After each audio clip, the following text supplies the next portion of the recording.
So welcome to another example. This is the first example that we'll tackle for the past paper examples. So we'll have a series of past paper examples and then we'll start with this one. So this is from a November 2024 paper, right?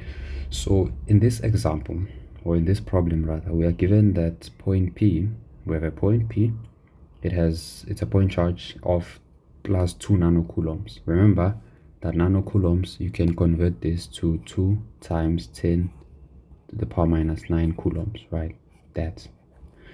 So we have that, and then at a distance that is at a 6 centimeter distance from this point, there is another point X, right? And then we're also given a diagram, as you can see. Our first question is, we are asked to determine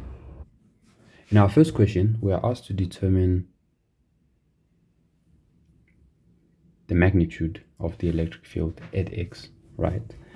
So another way of phrasing it is, what is the magnitude of the electric field 6 centimeters away from point P? Because point P, or the point charge P, will generate an electric field. And as you move away from this point, you will feel the magnitude of this electric field differently. So if you are closer to point P, the magnitude of the electric field produced by point P will be higher. The further you move away from point P, it lowers and lowers and lowers, right? Due to Coulomb's law. Now, let's check this. What are we given for 7.1?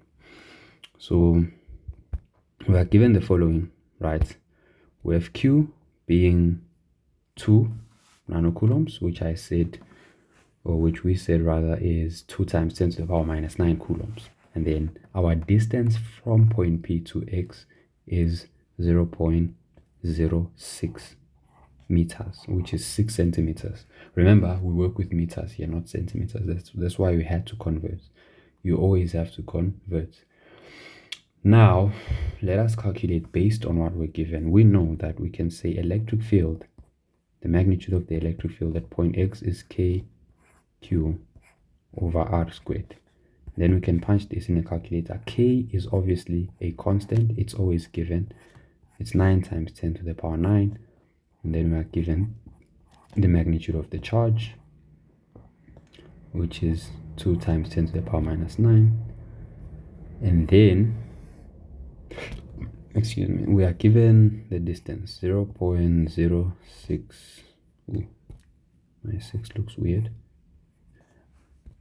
Then from here, you can punch your calculator and find the answer. So I get 5,000 newtons per coulomb. Remember, this is the magnitude of the electric field, but remember, the electric field has to have a direction because it is a vector quantity. So the way you determine the direction of the electric field, you imagine if we had a positive test charge here. So imagine we have another charge here, plus whatever. Let's say it's plus 1 nanocoulomb. It could be any, just imagine whatever. It could be any number. The magnitude is immaterial. We don't care about it for now. It's unimportant, right? We just care about the sign. It's a positive test charge. Positive point test charge, whatever. So we are putting it at 6 centimeters away from P. Now, would it experience an attraction towards this point or repulsion away from P? Remember, like charges repel and unlike charges attract. So since it's positive, it will experience a repulsion. So therefore, it will go to the right. That's how you determine the direction. So you'll say right, like that. So the electric field produced by point P is going to the right, which also makes sense because when you draw it, the arrows are always pointing away from it. Positive charge arrows are always pointing away from it. What I mean by that is, if you've ever seen this, obviously the arrows must touch the circle. They are always pointing away, right? Makes sense. So that's how you determine the direction. you always put a positive point charge here and try to think where will it go relative to whatever you are given. If this was negative, it means it would have gone to the left, but in this case it's positive, so it'll be repelled to the right. Okay, that's how you do that. Let's move on to 7.2. They are telling us now that point charge S is added. It has a -2 nanocoulombs. So if you check, the magnitude is the same, but the signs are different. So this one is negative, which is S, and then P is positive. But if you remove the signs, the magnitudes are the same. And then it's placed 4 centimeters away from P. So we are asked to draw the resultant electric field pattern due to charges P and S. Let's do that. So 7.2, we know that unlike charges attract. Oof, my pens. So since P is positive while S is negative, what will happen is you get, by the way, this you have to memorize in a sense because it's always the same. Unlike charges attract. So you'll get something like this. Remember, the field lines, these are field lines, right? They should never, and I mean never, touch. They should never cross or touch one another. So whenever you draw it, right, so make sure they never cross, and they are always touching their circles, and they shouldn't go through the circle. So what I mean by that is if you're drawing it, it shouldn't cut the circle like this. It should always just touch the periphery of the circle, not inside. Right, and then your arrows are also important. It's going this way. When you get to the negative, remember, a negative is always going inside. These are only emanating from the negative charge if you check them proper. And then when you go to the positive one, they are always going outside like this. These are not connecting both circles, so they are only on the positive, and you must draw according to how a positive charge behaves. Same as the negative. These are only touching the negative sphere or the negative particle, so they must behave in that manner. And the ones that are touching both, they are always moving, the arrows are always moving from the positive towards the negative. So that's what you should do. So in other textbooks, you might find something like this. They draw another line here, right? But when you read your some guidelines, they will tell you that you shouldn't draw, they shouldn't be straight or straight lines that are representing your fill line. So that's why I'm leaving it like this. So the best we can do is just put it here and have this, and put another one here and have that. So this is what you would see if you had unlike charges.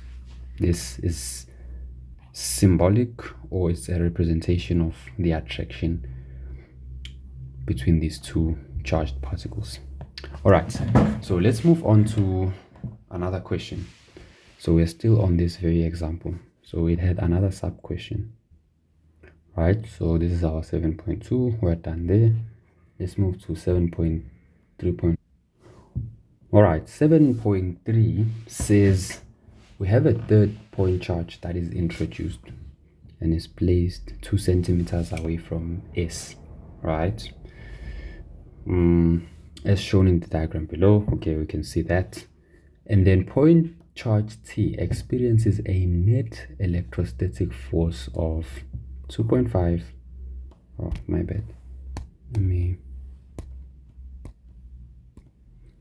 Of 2.5 times 10 to the power minus 4 newtons to the left. Okay, see that they gave us direction because that's what electric field is. It's a vector.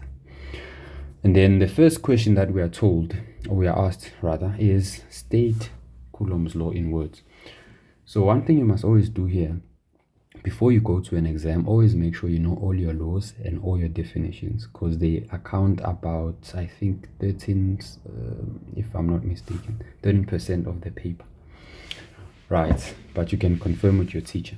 So imagine a free 13% just for stating definitions and laws, right? So make sure you know them.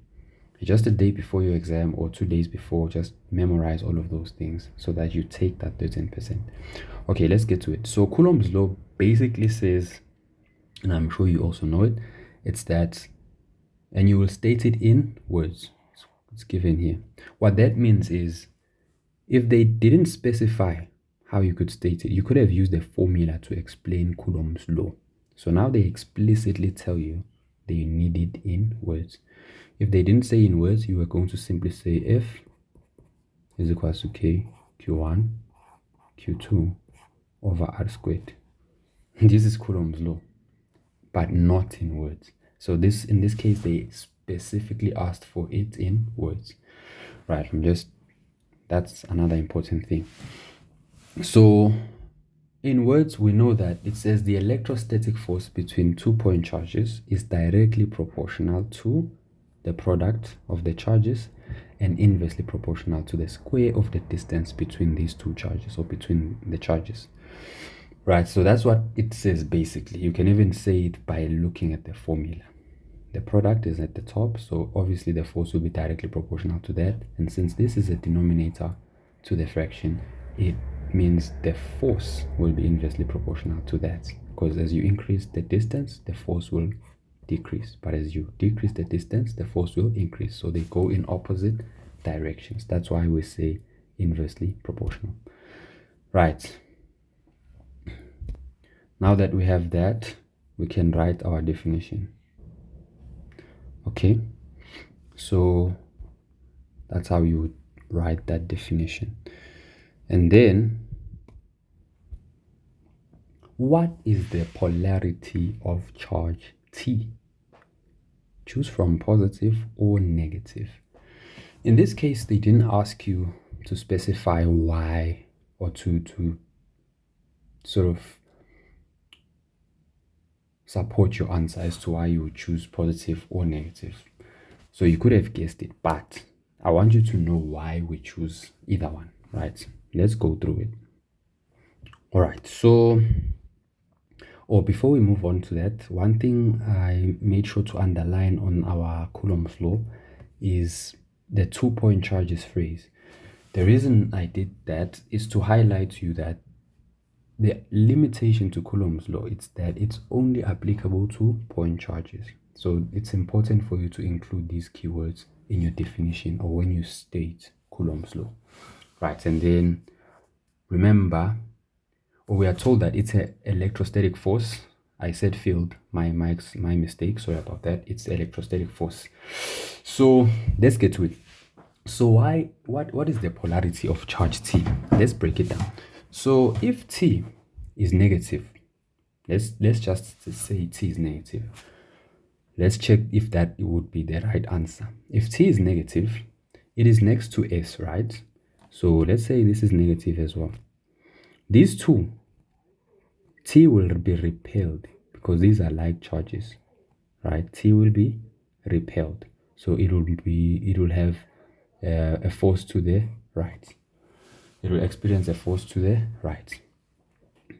And we are told that the force is to the left. So you see, the negative one will not work. Now, if T is positive on the other hand, the force will be to the left. Why? Because it is attracted to S. So we can definitely choose that T is positive. Now, one might ask, but when we calculate the net force, we don't necessarily use S alone. Okay, let's get to that as well.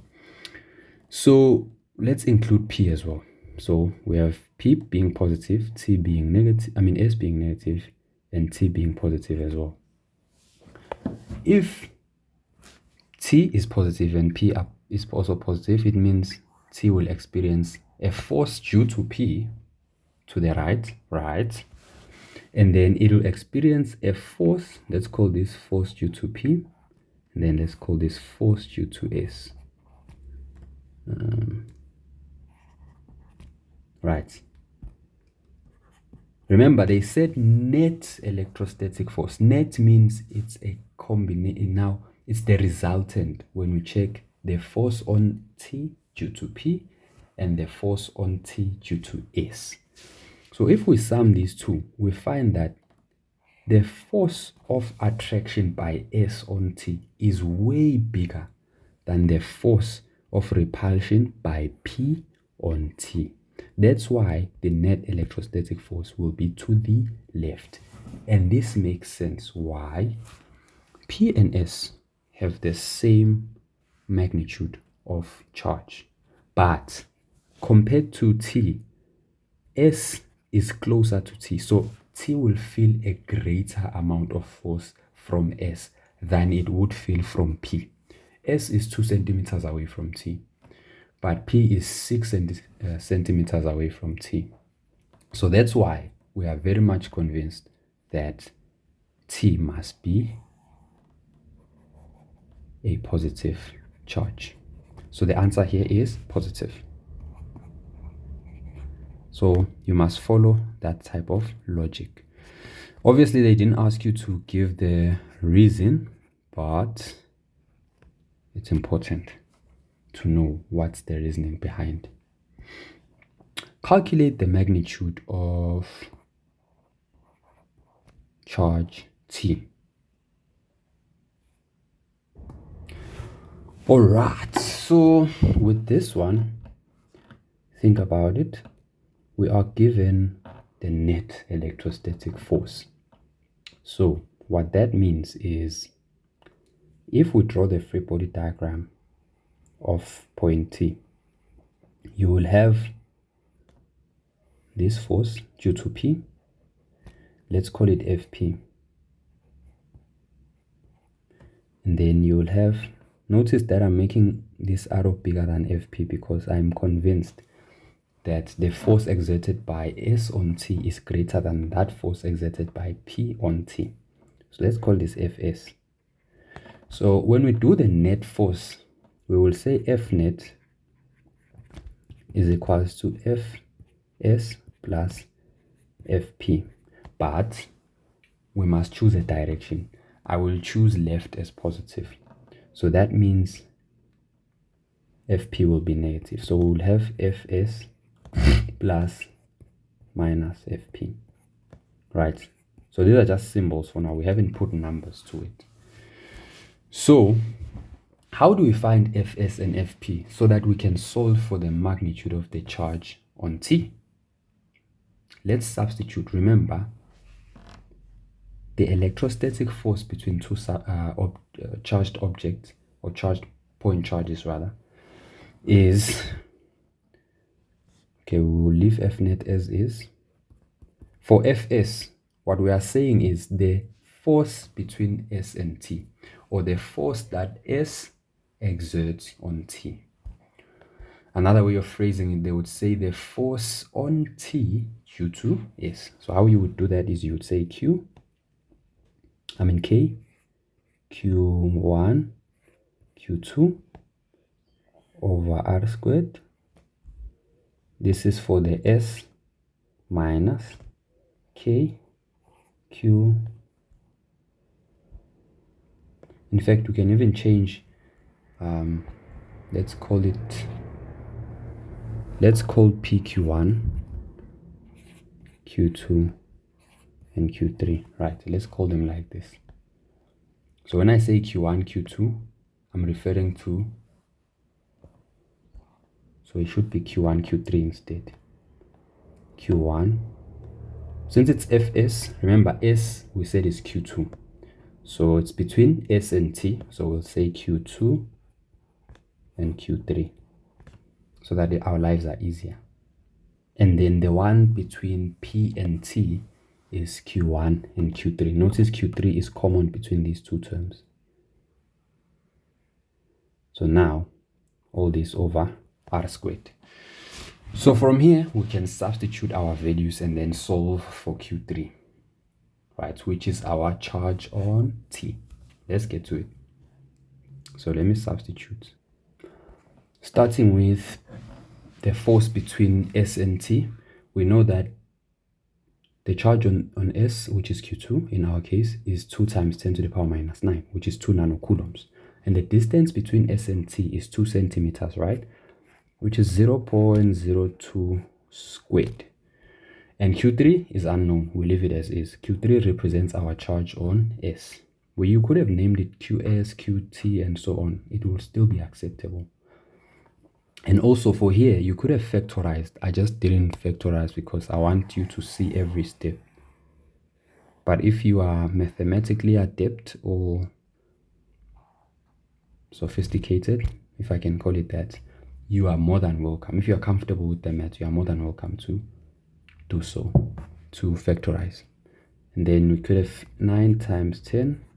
Here I'm breaking it down so that everyone can get it. Q1 in our case, we said is our P, so it's also 2 to the power 2 times 10 minus 9. And we don't know Q3, so we leave it here, Q3. And all of this over 6 centimeters, which is 0.06 squared. And F net, we know our F net, right? But it is 2.5 times 10 to the power minus 4. Since I chose left as positive, I will write F net as positive as well. Right, if I had chosen right as positive, then we would have issues here because I would have to convert this to negative, right?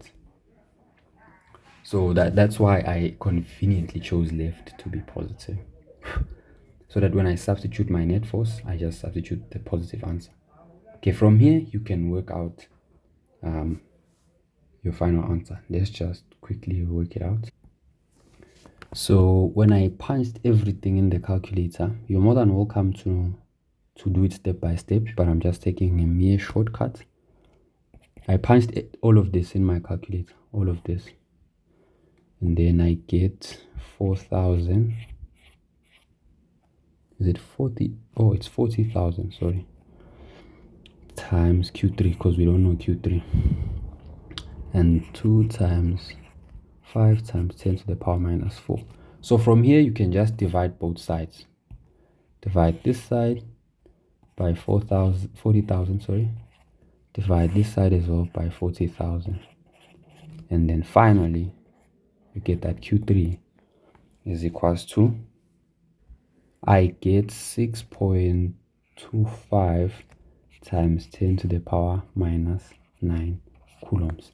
Notice how my answer, Q3, is positive, which is the same. It's consistent with the answer we chose here. We said the charge on T will be positive, right? So you should look out for that. If your answer was negative, then it means you made a mistake when you chose your direction here, or it means you need to interpret it. Because if we had chosen right as positive, it means our answers are negative, so it means the net force is instead to the left and not to the right. So we would have to fix the charges as well. But if we had chosen right as positive, we would make sure that this is negative. So still, our answer was going to come out to be positive. You get it?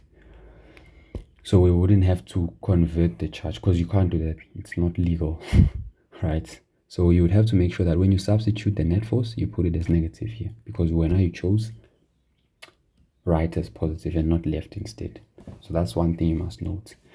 All right. And this is our charge. If you want, you can therefore say the charge, but there's no need, on T is plus 6.25 nano coulombs, because it's to the negative 9. All right, so that's how you would tackle a question like this. Catch you on the next example. Goodbye.